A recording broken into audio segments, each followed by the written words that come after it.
ओम शांति। आज के तारीख हलो 4 जून 2024। प्रातः मुरली ओम शांति बाप दादा मधुबन। आजकेर मुरलीते बाबा बोलेছেন मिष्टि बाच्चारा एबारे এই ছিছি কলুষিত দুনিয়ায় আগুন লাগবে, তাই দেহসহ যা কিছু তোমরা আমার আমার বলো সেসব ভুলতে হবে, সেসবের প্রতি মোহ রাখবে না। তো বাবা বলেছেন যে এবারে এই ছিছি কলুষিত দুনিয়ায় আগুন লাগবে, তাই দেহসহ যা কিছু তোমরা আমার আমার বলো সেসব ভুলতে হবে, সেসবের প্রতি মোহ রাখবে না। প্রশ্ন, বাবা তোমাদের এই দুঃখধামের প্রতি ঘৃণা ধরিয়ে দেন কেন? উত্তর, কারণ তোমাদের শান্তিধাম সুখধাম যেতে হবে। এই নোংরা অপরিষ্কার দুনিয়ায় আর থাকার নয়। তোমরা জানো আত্মার শরীর থেকে বেরিয়ে ঘরে অর্থাৎ পরমধামে ফিরে যাবে, তাই এই শরীরকে কেন দেখবে? কারণ নাম রূপের দিকেও যেন বুদ্ধি না যায়। নোংরা চিন্তন যদি আসে তবে পথ ভ্রষ্ট হয়ে যাবে। বা হচ্ছে নোংরা চিন্তন যদি আসে তবে পথ ভ্রষ্ট হয়ে যাবে। ওম শান্তি। শিব বাবা নিজের বাচ্চাদের সঙ্গে আত্মাদের সঙ্গে কথা বলেন। আত্মাই শোনে, নিজেকে আত্মা নিশ্চয় করতে হবে, নিশ্চয় করে তারপরে এই কথা বোঝাতে হবে যে অসীম জগতের পিতা এসেছেন সবাইকে ফিরিয়ে নিয়ে যেতে। দুঃখের বন্ধন থেকে মুক্ত করে তিনি সুখের সম্বন্ধে নিয়ে যান। সম্বন্ধ সুখকে, বন্ধন দুঃখকে বলা হয়। সম্বন্ধ সুখকে আর বন্ধন দুঃখকে বলা হয়। এখন এখানকার কোনো নাম রূপ ইত্যাদির প্রতি মোহ রেখো না। নিজের প্রকৃত গৃহ পরমধামে ফেরার জন্য তৈরি থাকতে হবে। অসীম জগতের বাবা এসে গেছেন সব আত্মাদের ফিরিয়ে নিয়ে যেতে, তাই কারো প্রতি মোহ রাখবে না। এই সব হলো এখানকার ছিছি বন্ধন। তোমরা ভাবো আমরা এখন পবিত্র হয়েছি, তো আমাদের শরীরটাকে কেউ যেন স্পর্শ না করে অপবিত্র ভাবনা নিয়ে। সেসব চিন্তা দূর হয়ে গেছে। পবিত্র না হয়ে ঘরে ফিরতে পারবে না, দণ্ড ভোগ করতে হবে না শোধরালে। এই সমস্ত আত্মাই হলো ভুল বেঠিক। নিজের শরীর সহযোগে ছিছি কর্ম করে ছিছি দেহধারীদের প্রতি মোহ রয়েছে। বাবা এসে বলেন এই সব নোংরা চিন্তন সব ত্যাগ করো। আত্মাকে শরীর ত্যাগ করে ঘরে ফিরতে হবে। এই দুনিয়া হলো অত্যন্ত ছিছি দুনিয়া। এখানে তো আর আমাদের থাকবার নয়, কাউকে দেখার তোমাদের ইচ্ছেও হয় না। এখন তো বাবা এসেছেন স্বর্গে নিয়ে যেতে। বাবা বলেন বাচ্চারা নিজেকে আত্মা নিশ্চয় করো, পবিত্র হওয়ার জন্য বাবাকে স্মরণ করো। কোনো দেহধারীর প্রতি মোহ রেখো না। আকর্ষণ যেন একেবারেই না থাকে। স্ত্রী পুরুষের খুব প্রেম থাকে, একে অপরকে ছেড়ে থাকতে পারে না। এখন তো নিজেকে আত্মা ভাই ভাই নিশ্চয় করতে হবে। কুচিন্তন করা উচিত নয়। বাবা বোঝান এখন এটা হলো বেশ্যালয়। বিকারের জন্যই তোমরা আদি মধ্য অন্ত দুঃখ ভোগ করেছ। বাবা ঘৃণা ধরিয়ে দেন এখন তোমরা স্টিমারে বসে আছো যাওয়ার জন্য। আত্মা বুঝেছে এখন আমরা যাচ্ছি বাবার কাছে। এই সম্পূর্ণ পুরনো দুনিয়ার প্রতি বৈরাগ্য অনুভব হয়। এই ছিছি দুনিয়া বলছেন যে এই ছিছি দুনিয়া নরক বেশ্যালয়ে আমাদের থাকবার নয়, তাই বিশ্বের জন্য নোংরা চিন্তা করা খুব খারাপ। পদও ভ্রষ্ট হয়ে যাবে। বাবা বলেন আমি তোমাদের ফুলের মতো খুব সুন্দর দুনিয়ায় সুখধামে নিয়ে যেতে এসেছি। আমি তোমাদের এই বেশ্যালয় থেকে বের করে শিবালয়ে নিয়ে যাব। তাই এখন বুদ্ধির যোগ থাকা উচিত। নতুন দুনিয়ার প্রতি কত খুশি অনুভব হওয়া উচিত। অসীম জগতের বাবা আমাদের পড়ান এই অসীম সৃষ্টি কিভাবে আবর্তিত হয় সে কথা তো বুদ্ধিতে আছে। সৃষ্টি চক্রের কথা জানলে অর্থাৎ সদর্শন চক্রধারী হলে তোমরা চক্রবর্তী রাজা হয়ে যাবে। যদি দেহধারীর সঙ্গে বুদ্ধির যোগ যুক্ত করবে তো পথ ভ্রষ্ট হয়ে পড়বে। কোনো দেহের সম্পর্ক যেন স্মরণে না আসে। এ হলো দুঃখের দুনিয়া, এখানে সবাই দুঃখই দেবে। বাবা ডার্টি দুনিয়া থেকে সবাইকে নিয়ে যান, তাই এখন নিজ নিকেতনের পরমধাম নিকেতন মানে পরমধাম সঙ্গে বুদ্ধির যোগ লাগাতে হবে। মানুষ ভক্তি করে মুক্তিতে যাওয়ার জন্য, তোমরাও বলো আমরা আত্মা, আমাদের এখানে থাকার নয়। আমরা এই ছিছি শরীর ত্যাগ করে নিজের ঘর পরমধামে ফিরে যাব। এই দেহ তো হলো পুরনো জুতো, বাবাকে স্মরণ করতে করতে এই শরীর থেকে মুক্ত হব। শেষ সময়ে বাবা ছাড়া আর অন্য কিছুই যেন স্মরণে না আসে। এই শরীরও এখানে ত্যাগ করতে হবে। শরীর ত্যাগ করলেই সব কিছু চলে যাবে। দেহ সহ যা আছে, তোমরা যা কিছু আমার আমার বলো, সেসব ভুলে যেতে হবে। এই ছিছি দুনিয়াতে আগুন লাগবে, তাই এই দুনিয়ার প্রতি মোহ রাখবে না। বাবা বলেন, মিষ্টি মিষ্টি বাচ্চারা, আমি তোমাদের জন্য স্বর্গের স্থাপনা করছি, তোমরা সেখানে গিয়ে থাকবে। এখন তোমাদের মুখ স্বর্গের দিকে আছে। বাবাকে ঘর বা পরমধামকে স্বর্গকে স্মরণ করতে হবে। দুঃখধামের প্রতি অরুচি হয়, এই দেহের প্রতিও অরুচি হয়। বিবাহ ইত্যাদি করার বা কি প্রয়োজন? বিবাহের পরে মোহ হয়ে যায় শরীরের সাথে। বাবা বলেন, এই পুরনো জুতোর প্রতি আকর্ষণ রেখো না। এই হলো বিশাল বেশ্যালয়, সবাই পতীত। এই হলো রাবণ রাজ্য, এখানে কারো প্রতি মোহ রাখবে না, একমাত্র বাবা ছাড়া। বাবাকে স্মরণ না করলে জন্ম জন্মান্তরের পাপ ভস্ম হবে না। তারপরে দণ্ড ভোগ করাও খুব কষ্টকর, পদও ভ্রষ্ট হয়ে যাবে। তাহলে এই কলিযুগে বন্ধন ত্যাগ করাটাই ভালো, তাই না? বাবা সবার জন্য অসীম জগতের সব বিষয় বোঝাচ্ছেন। যখন রজপ্রধান সন্ন্যাসী ছিলে, তখন দুনিয়া এত নোংরা ছিল না। জঙ্গলে বাস করত, সবাই খুব আকৃষ্ট হতো। মানুষ সেইখানে তাদের খাবার পৌঁছে দিত, নির্ভয়ে বাস করত। তোমাদেরও নির্ভয় হতে হবে, এর জন্য বিশাল বুদ্ধি চাই। বাবার কাছে এলে বাচ্চাদের খুশির অনুভব হয়। আমরা অসীম জগতের বাবার কাছে সুখধামের অবিনাশী অধিকার প্রাপ্ত করি। এখানে তো অনেক দুঃখ আছে, কত রকমের কঠিন সাংঘাতিক অসুখ ইত্যাদি হয়। বাবা তো গ্যারেন্টি দিয়ে বলেন, তোমাদের সেখানে নিয়ে যায় যেখানে দুঃখ অসুখ ইত্যাদির নাম চিহ্ন নেই। অর্ধকল্পের জন্য তোমাদের হেলদি করি। এখানে কারোর সঙ্গে মোহ রাখলে অনেক দণ্ড ভোগ করতে হবে। তোমরা বোঝাতে পারো। তারা বলে 3 মিনিটের সাইলেন্স। বলো, শুধু সাইলেন্স দিয়ে কি হবে? এখানে তো বাবাকে স্মরণ করতে হবে, যার দ্বারা বিকর্ম বিনাশ হবে। তো বাবাকে স্মরণ করলে আমাদের বিকর্ম বিনাশ হবে। তাকে স্মরণ না করলে শাস্তি প্রাপ্ত হবে কিভাবে? তাকে স্মরণ করলেই উত্তরাধিকার রূপী অবিনাশী স্বর্গের অধিকার প্রাপ্ত হবে। টিচাররা তোমাদের এই বিষয়ে অনেক পাঠ পড়াতে হবে। একেবারে সতর্ক হয়ে যাওয়া উচিত, কেউ কিছু বলতে পারবে না। বাবার আপন হয়েছ তো উদরপূর্তির জন্য খাবার তো পাবেই, শরীর নির্বাহের জন্য অনেক কিছু পাবে। যেমন বেদান্তি কন্যা পরীক্ষা দিল, তাতে একটি পয়েন্ট ছিল গীতার ভগবানকে, সে পরমপিতা পরমাত্মা শিবের নাম লিখে দিল, তো তাকে ফেল করে দেওয়া হলো। আর যারা কৃষ্ণের নাম লিখলো তারা পাশ করলো। কন্যাটি সত্য কথা বলল, তারা না জানার দরুন ফেল করিয়ে দিল। তারপরে তাদের সাথে তর্কের দ্বারা প্রমাণ করে বলতে হলো আমি সত্য লিখেছি। গীতার ভগবান হলে নিরাকার পরমপিতা পরমাত্মা। কৃষ্ণ দেহধারী তো হতে পারে না, কিন্তু কন্যাটির ইচ্ছে ছিল এই আধ্যাত্মিক সার্ভিস করার, তাই সে পড়া ছেড়ে দিল। তোমরা জানো, এখন বাবাকে স্মরণ করতে করতে নিজের শরীর ত্যাগ করে সাইলেন্সের দুনিয়ায় যেতে হবে। স্মরণ করলে হেলথ ওয়েলথ দুই প্রাপ্ত হয়।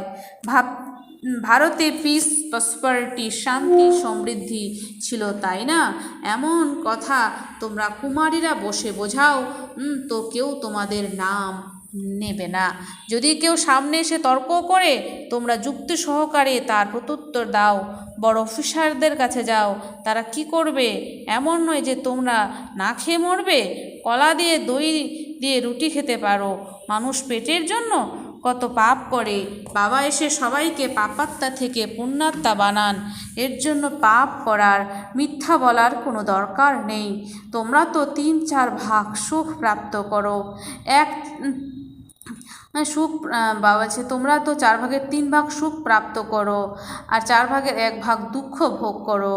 এখন বাবা বলেন, মিষ্টি বাচ্চারা, আমাকে স্মরণ করো, তাহলে তোমাদের জন্ম জন্মান্তরের পাপ ভস্ম হয়ে যাবে।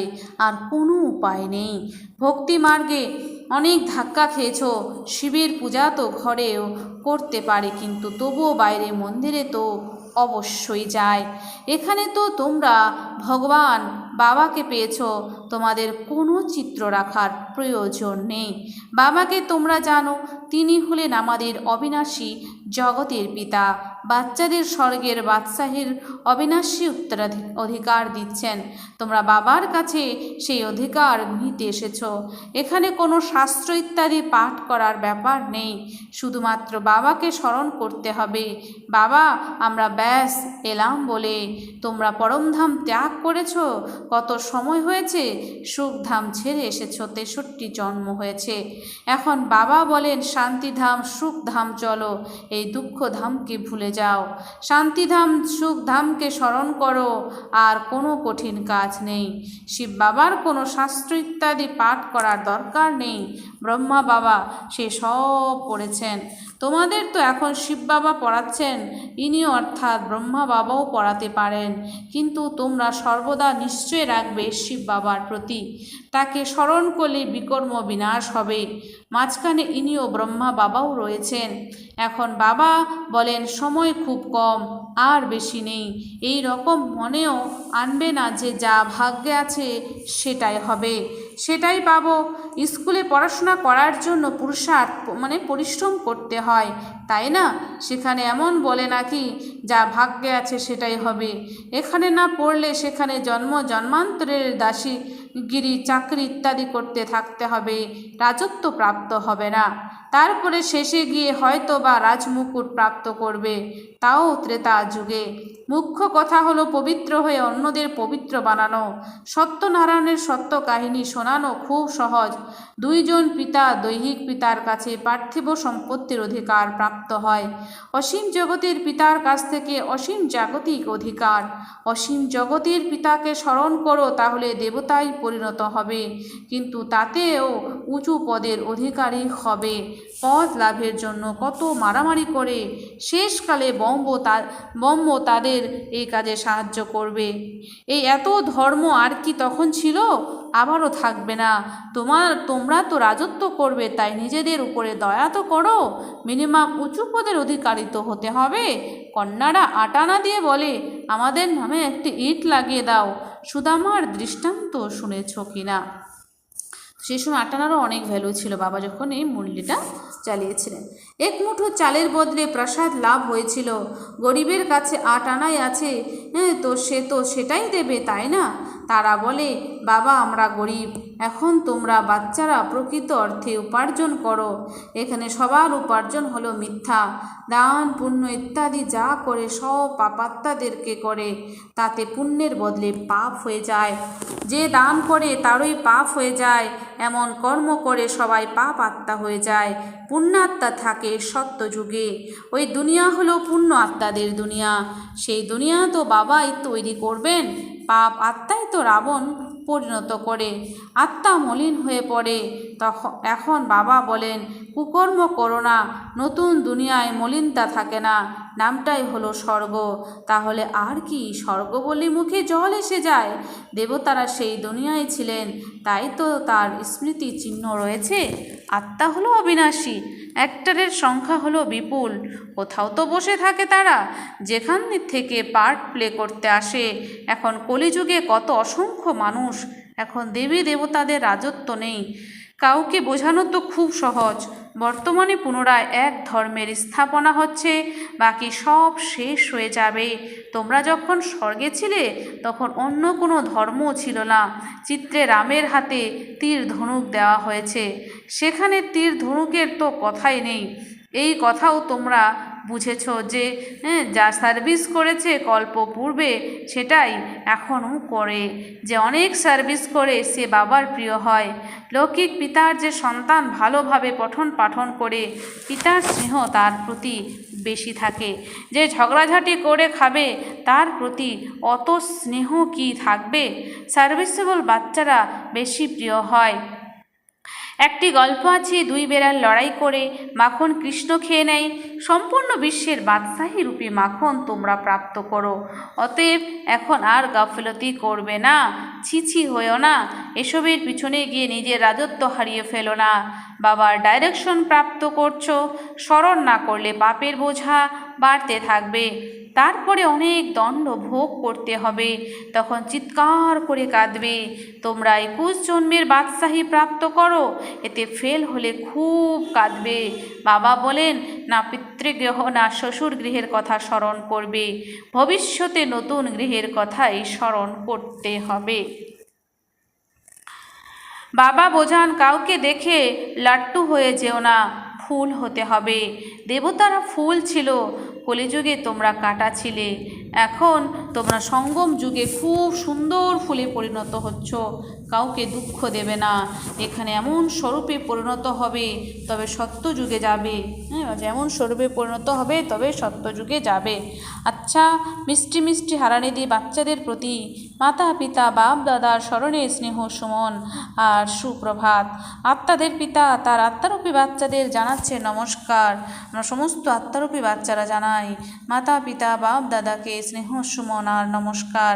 ধারণার জন্যে মুখ্য সার: 1 নম্বর, অন্তিমকালে একমাত্র বাবা ছাড়া অন্য কেউ যেন স্মরণে না আসে। বলছে অন্তিমকালে একমাত্র বাবা ছাড়া অন্য কেউ যেন স্মরণে না আসে। তার জন্য এই দুনিয়ার কারোর প্রতি মোহ রাখবে না, তার জন্য এই দুনিয়ার কারোর প্রতি মোহ রাখবে না। ছি ছি শরীরগুলিকে ভালোবাসবে না, কলিযুগী বন্ধন মেটাতে হবে। 2, বিশাল বুদ্ধি হয়ে নির্ভয় হতে হবে।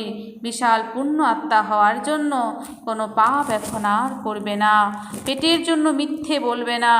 1 মুঠো চাল সফল করে প্রকৃত সত্য উপার্জন জমা করতে হবে। 1 মুঠো চাল সফল করে প্রকৃত সত্য উপার্জন জমা করতে হবে। নিজের উপর দয়া করতে হবে। বরদান: পরমাত্ম ভালোবাসার লগনের দ্বারা নিজেকে বা বিশ্বকে নির্বিঘ্ন বানানো তপস্বী মূর্তি ভব। এক পরমাত্মার লগনে থাকাই হলো তপস্যা। এই তপস্যার শক্তি নিজেকে আর বিশ্বকে সব সময়ের জন্য নির্বিঘ্ন বানাতে পারে। নির্বিঘ্ন থাকা আর নির্বিঘ্ন বানানোই হলো তোমাদের সত্যিকারের সেবা। নির্বিঘ্ন থাকা আর নির্বিঘ্ন বানানোই হলো তোমাদের সত্যিকারের সেবা, যেটা অনেক প্রকারের বিঘ্নের থেকে সকল আত্মাদেরকে মুক্ত করে দেয়। এরকম সেবাধারী বাচ্চারা তপস্যার আধারে বাবার থেকে জীবন মুক্তির বরদান নিয়ে অন্যদেরকে প্রদান করার নিমিত্ত হয়ে যায়। এরকম সেবাধারী বাচ্চারা তপস্যার আধারে বাবার থেকে জীবন মুক্তির বরদান নিয়ে অন্যদের প্রদান করার নিমিত্ত হয়ে যায়। স্লোগান: ছড়িয়ে থাকা স্নেহকে একত্রিত করে এক বাবার সাথে স্নেহ রাখো। ছড়িয়ে থাকা স্নেহকে একত্রিত করে এক বাবার সাথে স্নেহ রাখো, তাহলে পরিশ্রম করা থেকে মুক্ত হয়ে যাবে। আচ্ছা, ওম শান্তি। ধন্যবাদ বাবা আজকের এই সুন্দর মিষ্টি মুরলির জন্য।